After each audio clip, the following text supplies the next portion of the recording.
o deus Sol, que era Apolo, tinha o deus da fertilidade, que era Afrodite, tinha o deus do vinho, que era Baco, tinha o deus, o rei, que era Zeus, o criador, enfim, irmão, daí não tinha mais suficiente lá em Deus, começaram a criar os semideuses, né? Aí vem assistiu o filme dele, Aquiles vem, Aquiles foi um herói, não foi semideus, mas o Hércules, né, irmãos, porque eram filhos de mulheres com pais que eram deuses, assim, tomava a forma humana e possuía mulheres, enfim, nascia um filho semideus, começa a criar aquela coisa toda, e vai vindo, e aí o povo estava cansado disso, porque o povo tinha que sacrificar para a chuva, para o sol, para a agricultura, para a colheita, para o vinho, para a fertilidade, para tudo, e isso era muito custo, e irmãos, eles andavam nem doidos, eles iam para Atenas, o Paulo teve lá, o Paulo disse assim, eu me surpreendi com a idolatria dessa cidade. Você tem tantos deuses aqui, inclusive encontrei um altar ao Deus desconhecido, ele usa aquilo para pregar, inclusive, né? Um altar ao Deus desconhecido, não vou entrar na história porque que tem esse altar, mas tem uma história legal que conta a existência desse altar, no tempo de um profeta chamado Epimênides, mas não vou entrar no mérito, isso é numa próxima oportunidade eu falo. Mas ele fala assim, eu tenho tanto altar aqui, gente, segundo alguns historiadores, tinha mais altar e estátua do que pessoa na cidade.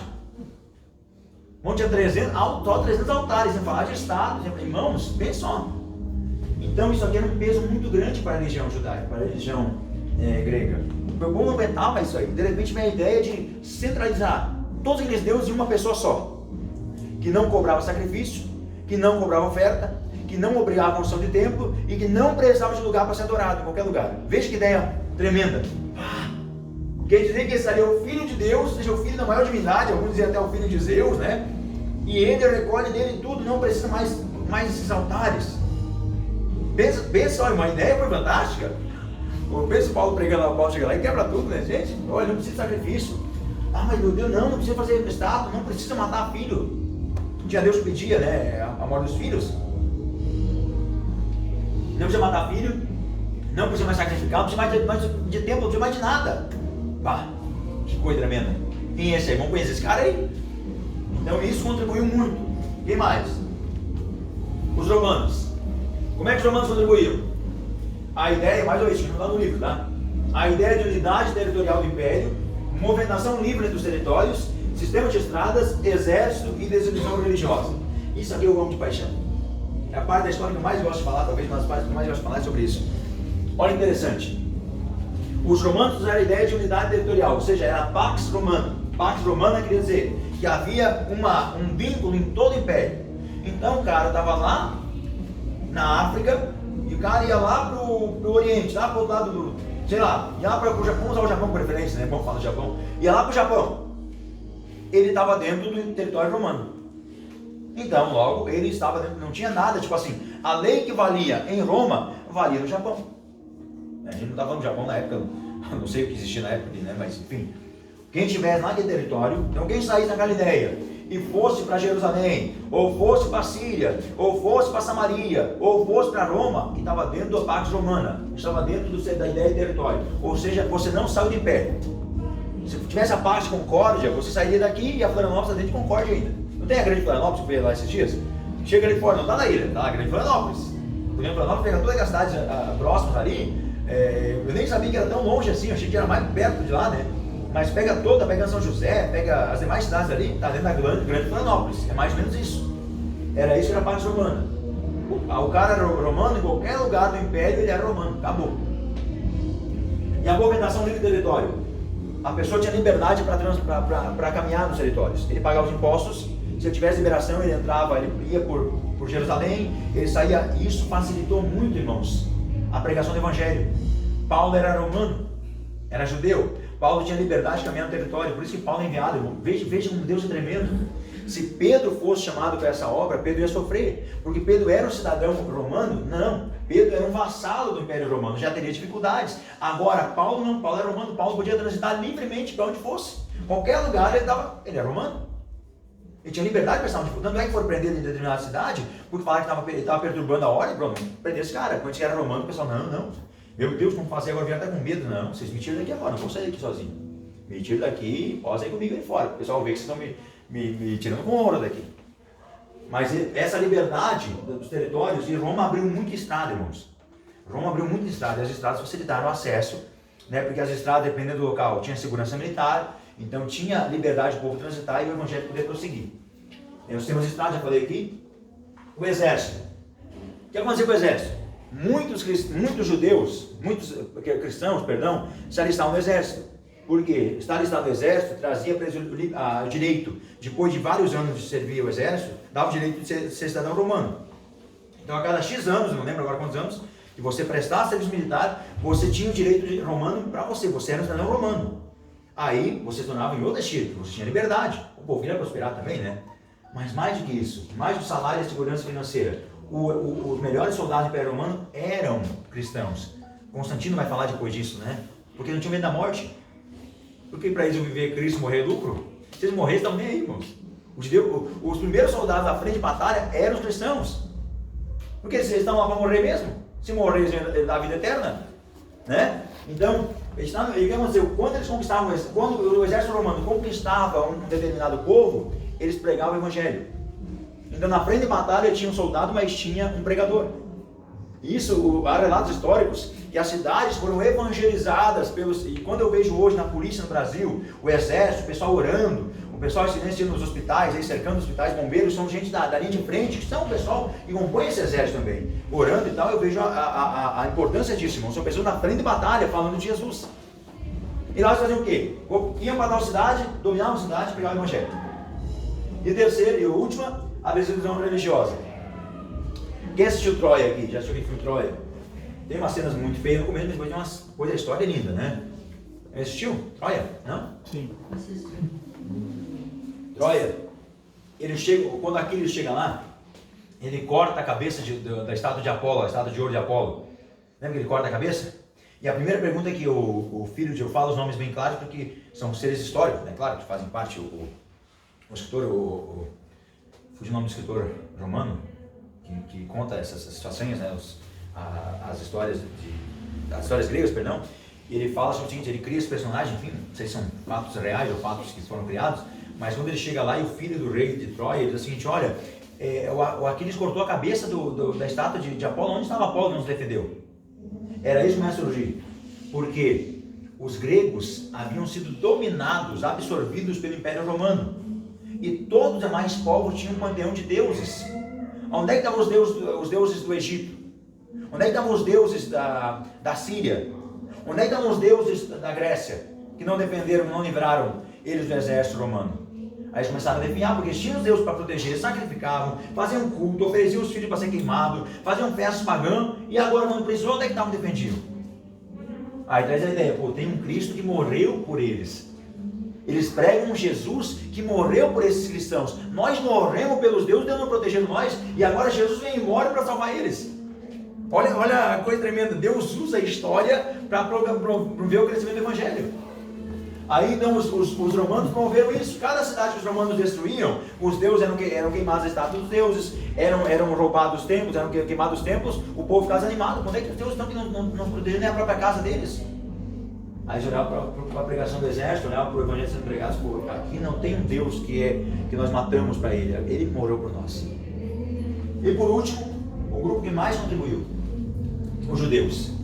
Os judeus foram o pano de fundo preparado por Deus para Jesus. O pensamento monoteísta, ou seja, a ideia de um Deus só, a centralidade de um Deus só. A esperança messiânica, eles pregavam que um dia o Messias viria. Continuam pregando até hoje, né? O Messias vai vir, já veio. Continuam pregando, e tu sabe, né, que Jerusalém eles já estão preparando, estão refazendo os utensílios do templo, esperando a construção do terceiro templo, né? Segundo que eu vi um artigo isso há pelo menos uns 10 anos atrás, se você for em Jerusalém, conseguir entrar no sítio que eles falam que é lógico lá, você consegue ver inclusive, né? Eu vi na foto, né? A menorá de ouro, já fizeram? Já. Nova. Irmãos, é dessa altura assim mais ou menos? Ela está exposta no centro, mas fizeram bem mais que a menorá, já fizeram... Sim, os demais os vasos, enfim. Eles fizeram a roupa do sumo sacerdote, que custou quase $1 milhão. 800 mil. 800 mil dólares. Eles já têm a coisa da preposição, assim, a mesa de incenso, incensário. A menorá, que está... Tem um canal no YouTube, como é que é o nome dela, filho? Israel com Aline. Israel com anime. Ela visitou Nessa parte tipo, histórica, Jesus, né? Legal. vale muito a pena. Quem quiser, procure. Ela tem uma forma, né? Ela é judia, né? Cristã hoje, mas ela é da família dos Cohen, que ela é descendente direta de Arão. Então ela é uma das que foi convidada para tocar a flauta, no caso, não lembro qual é o instrumento que é dentro do templo que só os levitas podiam tocar. Só da família de... Então ela pode, tipo, ela fez essa reportagem dentro desse Instituto do Templo. Instituto do Templo. E daí ela vai lá, pega assim, né, na roupa, ela tem esse acesso, né? Pega, mostra a roupa, filma as pedras, toda a roupa, tá tudo pronto, a menorá tá pronto. Mas por que aí que ela falou? Daí dizem rumores que já se começou a terceira construção do templo. Não.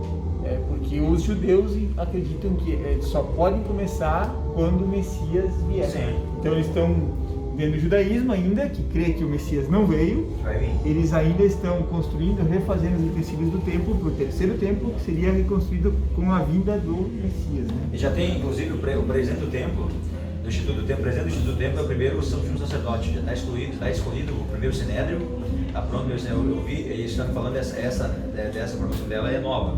Mas eu li no Mensageiro da Paz há uns 12 anos atrás, 10 anos atrás. O primeiro sumo sacerdote já foi escolhido. Não sei se está vivo ainda, se está vivo, não foi eu mesmo, que era o presidente do Instituto do Templo na época. O primeiro sinédrio foi formado, ou seja, irmãos, está tudo prontinho. Prontinho. E aí tem aquela questão, né? Há poucos dias atrás, quase colocaram fogo na mesquita de Omar, né? Na mesquita de... é outro nome, né? A gente chama de mesquita de Omar, mas é outro nome. Na mesquita principal lá. Os caras, os manifestantes próprios muçulmanos, né? Para iniciar uma guerra lá, e que essa guerra durou vários dias, né? E mais uma notícia agora, não sei se vocês souberam, mas o Benjamin Netanyahu não é mais o primeiro-ministro de Israel. Não, foi. Depois de 20 e poucos anos, vamos dizer assim, a esquerda assumiu Israel. Né? Israel agora é governada por um primeiro-ministro que tem na sua base o partido muçulmano, o partido árabe, que nunca mais tem isso desde antes de Benjamin Netanyahu, nunca mais, né? Então, eles passaram por quê? Porque esse medo que agora ele vai apaziguar. Veja, irmãos, veja que tremendo, ele vai apaziguar com os povos árabes, porque a base do partido que mantém ele lá é um partido árabe. Ele vai ter paz com os seus irmãos. Isso é bíblico, irmãos. Isso é bíblico. Isso é bíblico. Benjamin Netanyahu era um cara que era judeu, irmãos, precisa pegar a declaração que ele faz antes da eleição dele. Aquela de arrepiar, nós éramos 600 e poucos judeus lançados no meio do deserto para morrer, né? Eram 5 povos, 5 nações contra nós, e nós os resistimos, e nós os expulsamos da nossa terra, sabe? Irmãos, é tão lindo a forma que ele fala, mas ele não é mais primeiro-ministro agora. Fala, garoto. E nós estamos falando já disso também, essa mesma mulher aí, inclusive no mesmo vídeo que ela visita isso que nós estamos falando, ela vai lá, sobe no monte onde vai ser construído o próximo templo, e lá inclusive ela entra dentro daquele e grava dentro da mesquita principal. Ela consegue uma licença especial e mostra onde era o Santo dos Santos. Fantástico. Que era real, né? Era o templo, porque pelo relato histórico era ali, aí foi construída uma mesquita, né? Sim. E ela é território proibido para não islâmicos. Sim, só árabe pode entrar lá, só muçulmanos. Mas daí ela teve uma licença especial do governo lá, ela conseguiu essa licença para poder entrar e filmar alguns instantes ali dentro. Porque Jerusalém é uma cidade internacional. Quando Israel recebe a autoridade em 1848 para se tornar uma nação, a partir desse momento, em 1948, mas passa a ser uma nação de novo, nesse momento histórico, e Jerusalém é uma cidade, por isso que a capital é Tel Aviv. Por isso que essa briga do Netanyahu para levar a capital para Jerusalém. Porque a capital sempre foi Jerusalém, mas Jerusalém é uma cidade internacional. É uma cidade que não pertence para ninguém, pertence para o mundo. É governada, está dentro do território de Israel, mas é internacional, porque ali tem o templo. É lugar de maior, irmãos, é lugar de maior risco de guerra do mundo, porque de um lado estão os judeus, do outro lado os muçulmanos. Ali, ó, até um pouco antes, 10 anos atrás, tinham 2 milícias armadas, um de cada lado aqui. Os caras lá do muro aqui olhando pro... Eles diziam que é a maior tensão do mundo. Só tem 2 lugares que é assim, é ali e entre a Coreia do Sul e a Coreia do Norte. Na Coreia do Sul e Coreia do Norte é um pouquinho pior, não é tanta tensão, mas é um pouquinho pior, porque tem um murinho dessa altura assim, ó, de tijolo, de lado a lado, colado com esse muro aqui, tem as casinhas onde ficam os soldados norte-coreanos, né? Que ainda tem aquela roupa ainda da Segunda Guerra Mundial, da União Soviética, aquele capzinho com a estrelinha vermelha, né, na testa, e do outro lado, na Coreia do Sul, quem faz segurança é o exército americano, né, não é a Coreia do Sul. Do lado é o exército americano. De lado, os caras tomando café aqui, eu vendo. É assim, ó. Tem lugar que o muro é alto, tem lugar que o murinho é assim, ó. Murinho assim, os caras do lado lá tomando café, os norte-coreanos, e os americanos aqui do outro lado. Os americanos, aquele exército tremendo, né? Armadão, aqueles negócios, aqueles tanques, né? Aquela coisa, do lado os norte-coreanos com a roupa, aquela roupa antiga, aquele cap da Segunda Guerra Mundial. Só pensando assim, de fuzil, aquele pensa mesmo, uma metralhadora, os caras assim do lado, se estoura, não só que claro, os norte-coreanos tem uma armada gigantesca, né?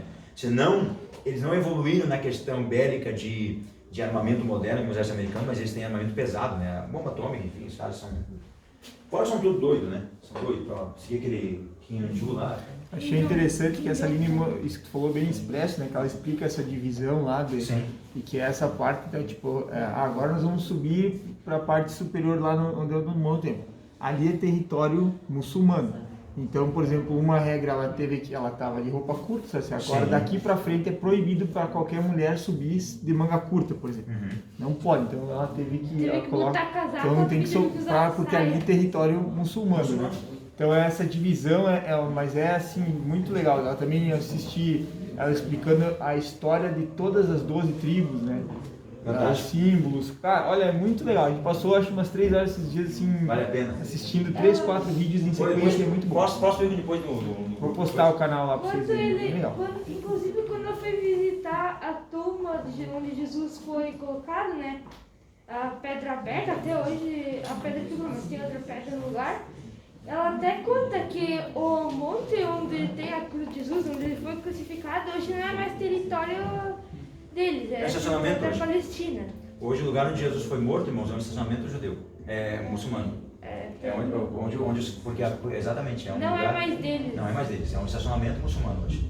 Porque é o lugar onde o Messias ia ser pisado pelas nações, né? Vamos lá, gente, olha só, judeus, monoteísmo, esperança messiânica, sistema ético. Por que sistema ético? Porque ele já tinha um corpo antes do cristianismo. O judeu já pensava daquela forma: pai, mãe, filhos, família, fé, sabe? Já tinha isso aqui. Sinagoga, mais importante, quando vem a igreja pregando, onde é que Paulo pregou? Onde é que os apóstolos pregaram? Sinagoga. O povo se reunia, onde é que Jesus pregou? Sinagoga. A sinagoga veio da questão do exílio, 70 anos de exílio. Então já vem aquele corpo, uma igreja. Já tinha. Quando vem Jesus, vem o cristianismo, estava pronto. Os judeus prepararam o pão de fundo a saber. Devemos entender que a igreja não nasce, né, na plenitude, não nasce, em Atos hoje, ela nasce na plenitude dos tempos. Geograficamente falando, já falei várias vezes sobre isso, na encruzilhada do mundo. Porque a Bíblia diz, Paulo diz que vendo Jesus na plenitude dos tempos, porque era um tempo de maior evolução naquele momento. Naquele momento, irmãos, em Israel, eles estão vassalos, mas eles não aceitam ser vassalo do Império Romano. Há várias contendas. O Império Romano está no auge, está tomando conta de todo mundo habitado. As ciências estão no auge, ou seja, quando Jesus vem, para aquele momento é a plenitude do tempo. Aquele momento histórico que Jesus vem. Ele nasce, como já diz na encruzilhada das nações, né? Quem quisesse governar o Egito, quem quisesse avançar para Roma, ou para a Grécia Antiga, ou para onde foi o território meio do Persa, teria que governar Israel.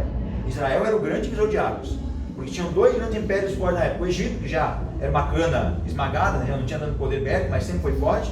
O Egito e Roma que vem governando todas as partes antigas, onde foi Babilônia, onde foi gregos, onde foram persas, toda aquela parte de cima. E no meio da Israel, pequenininho, né? Um paísinho pequenininho, menor que o estado de São Paulo, uma coisinha de nada, né, irmãos? E tá ali, ó. E ninguém conseguiu governar isso muito tempo.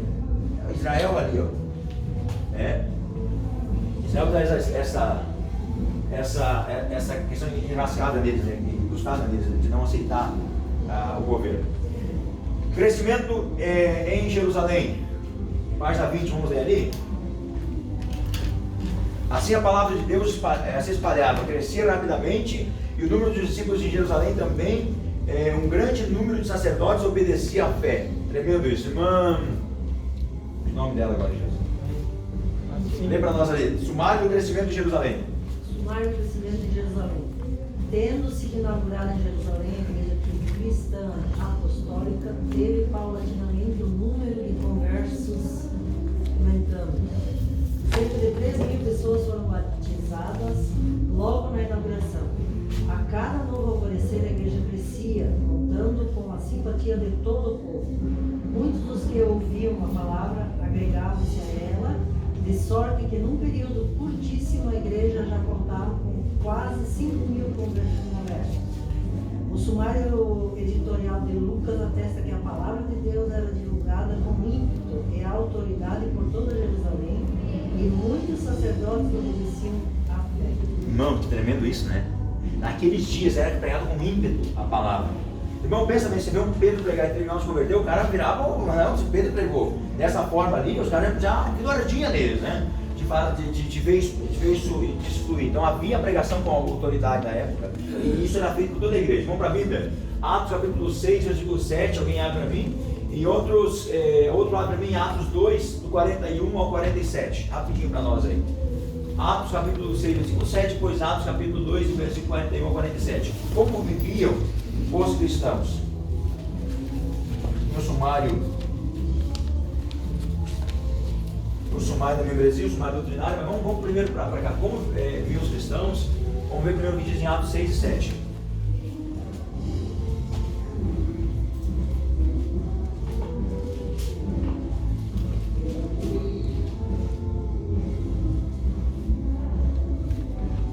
A palavra de Deus, e em Jerusalém se multiplicava muito o número dos discípulos, e grande parte dos sacerdotes obedecia à fé. Eu já havia citado, né? Atos 2, 41 e 47, quem achou pode ler para mim?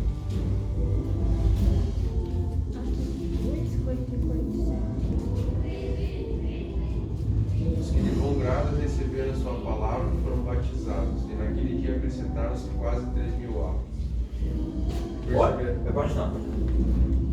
Continua. Perseveravam na doutrina dos apóstolos, na comunhão, no partir do pão e nas orações. Cada um havia temor, e muitas maravilhas e sinais eram feitos pelos apóstolos. Todos os que criam estavam juntos e tinham tudo em comum. Vendiam suas propriedades e bens e repartiam com todos, conforme a necessidade de cada um. Perseverando unânimes todos os dias no templo e partindo o pão em casa, comiam juntos com alegria e sinceridade de coração, louvando a Deus e caindo na graça de todo o povo. E todos os dias acrescentava o Senhor à igreja aqueles que iam sendo salvos. Olha que coisa tremenda tem aqui, gente. Como eles viviam. Como era a vida. Olha a postura deles. É isso que chamou muita atenção dos povos da época. E Filo, o historiador Filo vai dizer isso, ele chama eles de terapeutas, né? Filo viveu com Pedro em Roma, entrevistou a vida de Pedro, e Filo depois, posteriormente, se converte. E ele vai dizer sobre isso, ele vai falar que ele se admirava da forma que eles viviam, que eles se amontoavam, né, nos finais de semana, não comiam antes do pôr do sol, ou seja, jejuavam, né? Ele vai dizer que eles faziam as suas festas de comunhão, havia em cada um deles alegria, não havia necessitados entre eles, ou seja, haviam, literalmente, isso é um historiador secular, falando que a Bíblia está afirmando para nós que eles viviam. Havia uma coisa diferente, veja bem, não havia necessitado entre eles, porque eles vendiam o que tinham para socorrer os outros, né? Diferença de hoje, né? A igreja, e veja bem, o que eu mais amo, depois de tudo isso, assim, a cada dia o Senhor acrescentava que eles haviam de salvar, né? Por que não há um acréscimo, às vezes, né? Porque não há um andar direito aqui. Um cuidado, essa preocupação com o outro, essa preocupação com a... né? Não estamos falando sobre isso, mas é uma das coisas que mais a gente fala hoje em dia, né, irmãos? A gente deixa muito a desejar em algumas coisas como cristãos, muito, nós todos, né? Mas eu percebo que a gente deixa muito a desejar em uma questão que a gente não atende, né? Às vezes a gente, eu sou dizimista, beleza? Mas como eu estou dizimando já é uma grande coisa, não fosse um serviço, não, irmãos, você vai ser abençoado, só isso. Eu sou abençoado sobre o dízimo. Eu dou uma cesta básica, mas eu tipo assim, esse sentimento de que eu já fiz a minha parte. Entendeu? Eu já fiz a minha parte, de uma forma eu já vi a ajuda missionária, eu já fiz a minha parte. Não, sabe, é muito mais que isso. Olha, eles vendiam o que tinham para que ninguém tivesse necessidade. Foi mal gerido naquele momento, porque eles acreditavam que Jesus ia voltar amanhã. Depois passaram fome, depois Paulo vai lá, faz a arrecadação e leva para eles a Jerusalém. E não deixou faltar também, levou. Mas sabe esse sentimento de que tinha na igreja na época que não tem hoje? Irmãos, eu tenho andado por aí, né? Eu vou em alguns lugares que eu fico assim, eu vendo uma cena assim, e dentro da igreja, assim, eu vi uma pessoa assim, Deus me fez sentir assim, que a pessoa estava com uma necessidade. E eu fui para cá e chorei, irmãos, disse, Jesus, tem que fazer uma coisa, precisamos fazer uma coisa. Entende? Aí, me ligo para mim, pastor, tem uma cesta básica assim, na igreja? Tem, mas se não tiver, você me liga depois, nós vamos dar um jeito de comprar. Entende que nós temos que fazer, não é porque eu vou fazer daí, bom, a minha boa ação do ano do mês eu já fiz, a semana eu já fiz. Nós temos que fazer mais que isso. Sabe? O Evangelho é muito mais que isso. E Deus salvava dia após dia, o Senhor acrescentava, veja bem, não era um grupinho que vinha para encher a igreja e sair embora. Dia após dia o Senhor acrescentava aqueles que haviam de se salvar. Ou seja, Deus estava salvando gente que era salva mesmo. Não era um grupinho que vem, enche a igreja, amanhã vai tudo embora. Não, tinha que ser salvo. Então, isso é muito importante. Sumário doutrinário. Nós vamos entender, irmãos, que não tinha um cânon bíblico. Não tinha. Qual era a Bíblia que eles liam na época? Era a Torá, era a Bíblia do Antigo Testamento. Era a Bíblia judaica. Não tinha. O que é que eles sabiam de graça, irmãos? Porque eles ouviram de Jesus. Eles sabiam mais nada. Eu até não tenho um texto que nós lemos. Deixa eu ver se eu tenho a sequência aqui. Qual era o texto, qual era a mensagem que eles pregavam naqueles dias? Eles pregavam a mensagem que eles sabiam, eles pregavam acerca de Cristo. Não tinha outra pregação naqueles dias. Deixa eu anotei aqui, mas eu não tenho outra. Deixa eu anotar aqui na sequência. Aqui, Atos capítulo 8, versículo 5. Lê para mim aí, Atos 8, 5. Olha só, eles não tinham, qual era a pregação deles?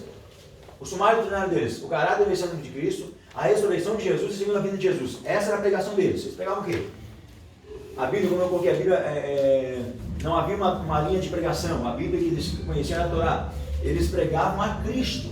A pregação deles era Cristo. E não tinha olha, a gente vai pregar aqui, veja bem, hoje a gente vai sentar aí, vamos hoje falar sobre soteriologia. Falar sobre a doutrina de salvação, não, nós pregavam Jesus. A pregação deles era muito simples e objetiva.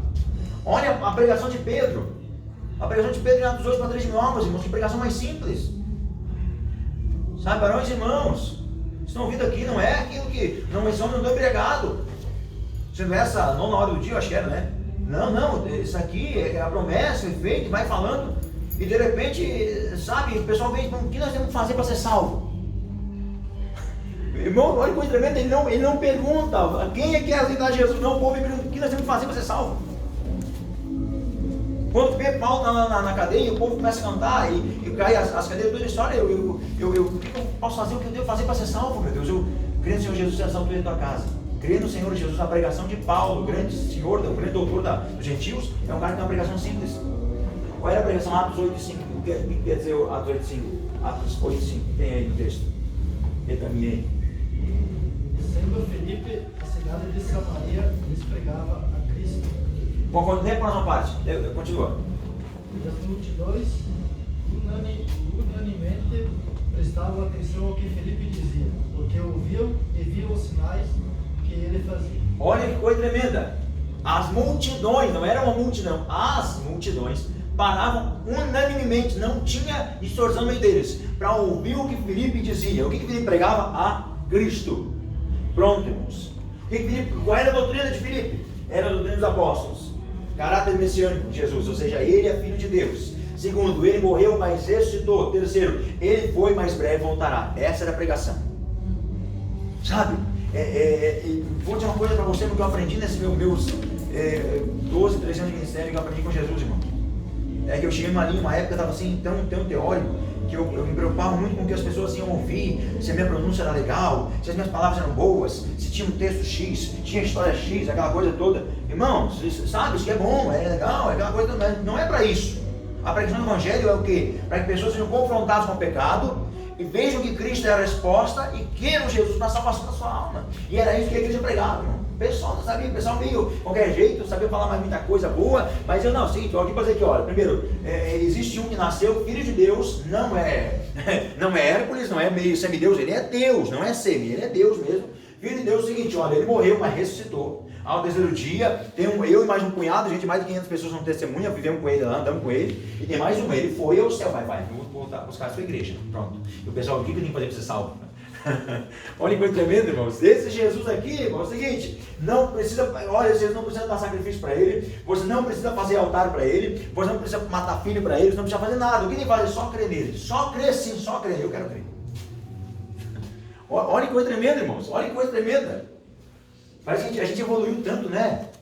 A gente evoluiu tanto, irmãos, eu acho que não, nós retrocedemos muito. Nós retrocedemos muito a pregação nossa, ela perdeu o ênfase e poder, porque ela perdeu a pureza, o desejo, o anseio por salvação, irmãos. sabe, aquela coisa, aquele fervor missionário. Eu tenho dito para o Senhor, Senhor, não deixa isso nunca subir na minha cabeça, me mantém numa linha em que eu me preocupo com que as pessoas estão ouvindo, sejam edificadas por Ti, Jesus, que as pessoas tenham, sabe, confronto com Jesus. O resultado da pregação não é o que acontece no final da mensagem, é o que é produzido na alma da pessoa depois do culto, irmãos, sabe? É o que traz aquela vida, aquele desejo, aquele ardor. O cara chega em casa e o cara, sabe, eu aceitei Jesus, minha vida vai mudar. Eu cheguei em casa, no dia que fiquei crente, cheguei em casa, eu disse, Jesus, se eu fiquei crente, Jesus levou meus pecados, então não estou mais nem um calmante aqui. Fui e peguei tudo aqueles calmantes, tudo fora. Banheiro, peixe, tomava 3, 4 por dia, tudo fora. Contei isso no culto, estou pregando, a irmã aceitou Jesus, ela foi para casa, fez a mesma coisa, lá em Santo Antônio. Fez a mesma coisa, jogou tudo fora, irmão. Tá? Jogou tudo fora. No dia da semana seguinte, foi lá na igreja, pastor, joguei tudo fora, eu estou dormindo como nunca. Sabe o que é isso, irmão? Sabe? Vamos lá. Membresia, página 19. Retrocedemos aqui? Não, essa aqui é de 5 anos atrás, tá? Já estamos terminando, não é 19 não, isso é 5 anos atrás. Membresia é na 21, né? 21. Deixa eu ver aqui. Membresia. A igreja até esse tempo era vista, olha que interessante, era vista como uma seita do judaísmo. A maior luta do ministério de Paulo foi desvencilhar a igreja do judaísmo. Muitos dizem que Paulo foi um pé de cabra para abrir a ligação do judaísmo com o cristianismo, porque todo mundo via o cristianismo como uma apêndice, era mais uma religião, porque o judaísmo, irmão, o judaísmo tinha 13 partidos dentro do judaísmo, né? 7 mais importantes, e o cristianismo era mais um partido, porque era feito por judeu, formado por judeu, o líder que morreu e ressuscitou, entre aspas, para eles, era judeu. Então logo, eles não viam a igreja, nem o império, nem os judeus. Os judeus viam a igreja como um povo herético, um povo que não tinha, um povo que tinha que ser expulso, né? Tanto é que os primeiros anos de perseguição foram totalmente promovidos pelos judeus. Já o Império Romano viu o judaísmo como um apêndice, o cristianismo, perdão, como um apêndice do judaísmo, ou seja, era mais um partido judeu. Era mais uma religião judaica que nasceu, enfim, não dava muita pelota para eles, né? Olha o que a Bíblia vai dizer para nós. Filipenses capítulo 3, versículo 1 a 11. Vamos lá, abre a tua Bíblia aí. Gálatas capítulo 5, versículo 2 ao 5 para me concluir a aula de hoje. E quando você acha, eu vou falando sobre o sumário de governo eclesial. Como é que era a ordem eclesiástica do governo da igreja? Era formada pelos apóstolos, presbíteros, anciãos e diáconos. Por não haver uma liderança única e um discurso único, o primeiro conjunto de regras de dogma na igreja foi instituído em Atos capítulo 15, versículo 1 a 22. Por quê? Não existia uma liderança única, porque Jesus morre, ele ressuscita, beleza, vai ao céu. A igreja foi formada por 12 apóstolos. Esses 12 apóstolos morrendo, vai surgindo, ou seja, 12 homens que não pensavam iguais. Tinha um que era médico, tinha outro que era um Pedro, que era um zelote, tinha outro que eram pescadores, enfim, cada um tinha uma linha de pensamento. E de repente, Jesus parte, deixa uma linha de pensamento na cabeça deles, mas cada um pregava de uma forma. Então, eles não tinham um livro assim, ó, a Bíblia diz que não, peraí, o seguinte, você disse errado, a Bíblia diz, não, você não estava, Pedro podia dizer assim, não, eu falo sobre o corpo glorificado, eu vi Jesus glorificado no monte. Aí o Filipe, o Filipe ia dizer, não, mas isso não existe, não, tu não estava lá, eu estava, eu vi. Desde a pregação era diferente, porque cada um deles tinha uma linha de pensamento, cada um deles viveu um momento com Jesus. Então não tinha uma pregação unificada. Então, essa questão das autoridades na igreja, primeiro tinha os apóstolos, anciãos, presbíteros, diáconos. Lembrar que o diácono na época era alguém muito importante. Ele servia a mesa. E para servir mesa, a gente é cheio do Espírito Santo. Busquemos no meio homens cheios do Espírito Santo. Para quê? Para servir mesa. Para servir mesa. Porque qualquer função feita na igreja, para o reino de Deus, precisa ser pessoas com respeito e cheias do Espírito Santo. Precisa ser pessoas, mas cheio do Espírito Santo não é, irmão. O pessoal com cheio do Espírito Santo com manifestação espiritual. Se é cheio do Espírito Santo não é o cara sair pulando pessoal na igreja, isso é manifestação, é espiritual. Se é cheio do Espírito Santo é ser tomado por ele, é viver com ele. Eu falei sábado sobre isso, não me engano, que energia, eu poderia ter uma energia dentro de mim, ela não para de circular em mim, ela não é só explosão, ela vive dentro de mim, ela provoca explosões, mas ela vive dentro de mim o tempo todo, me impulsiona nas palavras, nos atos, pensamentos, ela está dentro de mim. Né? Então não havia um discurso único. E nesse momento histórico aqui, a igreja é vista pelo Império Romano como um apêndice do judaísmo. Então, Paulo tem que desvencilhar, tem que romper e dizer assim, não somos um apêndice, nós somos a igreja. Nós não somos mais um partido judeu, nós somos a igreja. O que diz Filipenses capítulo 3, versículo 1 a 11 para mim aí, quem achou? Resta, irmãos meus, que vos regozijeis no Senhor. Não me aborreço de escrever-vos as mesmas coisas, e é segurança para vós. Guardai-vos dos cães, guardai-vos dos maus obreiros, guardai-vos da circuncisão, porque a circuncisão somos nós, que servimos a Deus em espírito, e nos gloriamos em Jesus Cristo, e não confiamos na carne. Ainda que também podia confiar na carne, se algum outro cuida que pode confiar na carne. Ainda mais circuncidado ao 8º dia, da linhagem de Israel, da tribo de Benjamim, hebreu de hebreus, segundo a lei, fui fariseu, segundo o zelo, perseguidor da igreja, segundo a justiça que há na lei, irrepreensível. Mas o que para mim era ganho, reputei-o perda por Cristo. E na verdade tenho também por perda todas as coisas, pela excelência do meu conhecimento de Cristo Jesus. Tá bom, Sérgio. Ele vai discorrer que vai primeiro falar sobre o judeu que ele era, sobre o cordão do judaísmo, e vai falar que tudo que lá é nada. Tem umas traduções que dizem assim, eu tenho umas traduções aí quando considera como perda, tem traduções que dizem assim, eu considero como esterco. Um esterco. Né? Porque ele está dizendo o seguinte, tudo que era aquilo não tem nada, ou seja, não tem nenhuma ligação. O que eu descobri agora em Cristo não tem nada a ver com aquilo que eu era como judeu. Ele vem e está cortando laços. E aí em Gálatas 5 e 2 ao 5, irmãos. Gálatas capítulo 5, versículo 2. Quem achou aí? Ou eu aqui então? Escutai, eu, Paulo, vos digo que, se vos deixar de circuncidar, Cristo de nada vos aproveitará. De novo testifica todo homem que se deixe circuncidar, que está obrigado a guardar toda a lei. Separados estáis de Cristo, vós os que vos justificais pela lei, da graça tendes caído. Nós, porém, pela fé, aguardamos mediante o Espírito a justiça pela qual esperamos. Olha que coisa tremenda. O Paulo diz o seguinte, se você quer viver pela lei, então guarda toda a lei. Ah, não, mas assim, nós guardamos um pouco. Mas... Não, você quer viver pela lei, guarda a lei. Ah, então viver pela graça, não vive pela graça. Viver pelo judaísmo não pode. E se você quer viver pela lei, tem mais uma, se cair da graça. Ele está dizendo assim, não existe ligação entre o judaísmo. O judaísmo foi apenas o fundo ali, ó. O fundinho da panela. O negócio que vem em cima agora, o caldo é grosso. Não tem nada a ver com o judaísmo, nada a ver com o cristianismo. Então eu estou cortando ligação. Paulo, que era judeu, criado, que ele afirma ali no texto de Filipenses, criado como judeu. Se alguém quer dizer que é judeu, eu fui judeu. Né? Fui fariseu, enfim. Agora mesmo Paulo, ele vem dizer aqui aos Gálatas, é o seguinte, eu que já fui judeu, fui tudo aquela coisa, fui mestre da lei, perseguidor da igreja, eu estou dizendo para vocês, a lei não pode salvar ninguém. Se você voltar para a lei, você quer da graça. E aí ele chega a essa conclusão final aqui, quando vai falar sobre a questão do que a igreja pregava. Irmãos, não tinha uma pregação, era coisa aleatória. Aí tem um conselho de Jerusalém, se reúne em Jerusalém, pergunta, vamos fazer o seguinte, vamos para resolver o problema. O Pedro esteve lá, na casa do gentil, o Espírito Santo batizou um monte de gente com o Espírito. O Paulo e o Silas estiveram lá em Samaria, foram para a cidade, o Filipe e Samaria quebrando tudo lá. O Paulo e o Silas foram para a cidade, agora o pessoal se convertendo. O que vamos fazer para esse povo? Porque esse povo, eles não são judeus, não seguem a lei. Não sabe o que seguir, o que é que vão fazer, não tem uma carta escrita. O que eles fazem é uma conclusão. E esse texto aqui é um texto máximo para nós da igreja, Atos 15, versículo 1 ao versículo 22, não vou ler tudo, né? Mas ele vai dizer o seguinte, vai na introdução falar sobre o que estavam discutindo.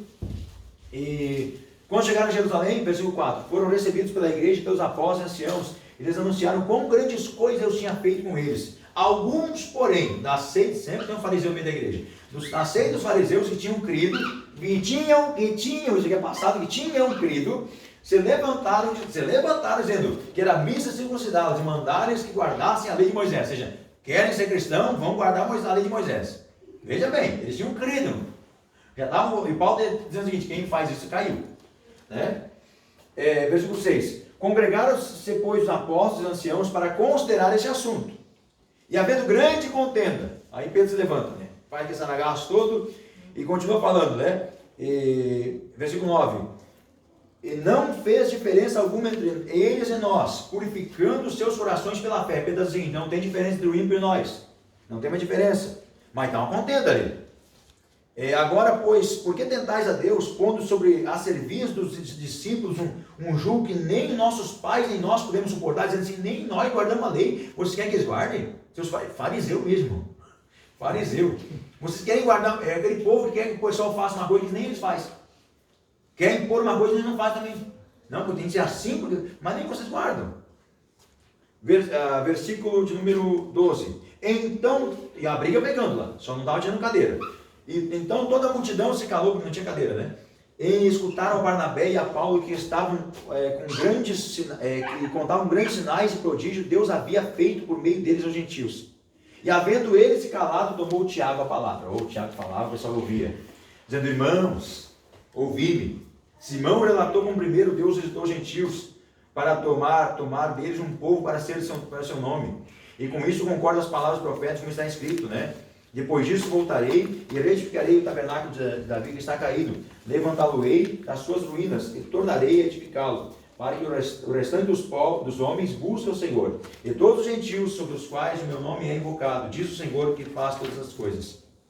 E ele vai dizendo, por isso julgo que não se deve perturbar, versículo 19, aqueles entre os gentios que se converteram a Deus. O Tiago dizendo, não é bom a gente mexer com eles, mas escrever-lhes e se abstém das contaminações dos ídolos, da prostituição e do que é sufocado no sangue.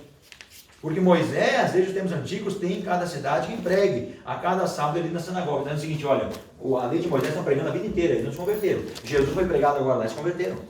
Essa é uma coisa, só vamos dizer para eles não se prostituir, né, para eles guardar o seu corpo da impureza sexual. Vamos pedir para eles não comer carne sufocada e não prestar culto aos ídolos. Irmãos, essa aqui é a primeira ordenança, o primeiro credo religioso da igreja. O que é credo? O primeiro credo, nosso credo entende ali, eu creio em Senhor Jesus Cristo, creio na Santíssima Trindade, creio na infalível palavra de Deus, creio no nosso credo, né? Você já viu o credo da Santíssima de Deus, né? Tem 21 negócios que eu creio e defendo, acho que é mais de 21. Qual é o credo da igreja? O primeiro credo da igreja: não se prostituam, não comam carne sufocada aos ídolos e não prestem culto, carne sufocada no sangue, não prestem culto aos ídolos. O restante, vamos viver, vamos servir a Deus, vamos se cuidar, vamos, sabe? Aí, claro que isso aí é um primeiro, né? Paulo vai ser mais profundo depois, né? Mas, ou seja, o Tiago é o seguinte: ei, vocês estão querendo que eles vivam uma coisa que nem nós, nossos pais viveram, gente. Parem com isso. Né? Se fosse eu hoje falando, largue mão. Vamos ser crentes, vamos servir a Deus. Então esse é o primeiro credo, porque não havia ainda um credo de leis escritas naquele momento histórico. Amém, gente? Amém. Por hoje é só.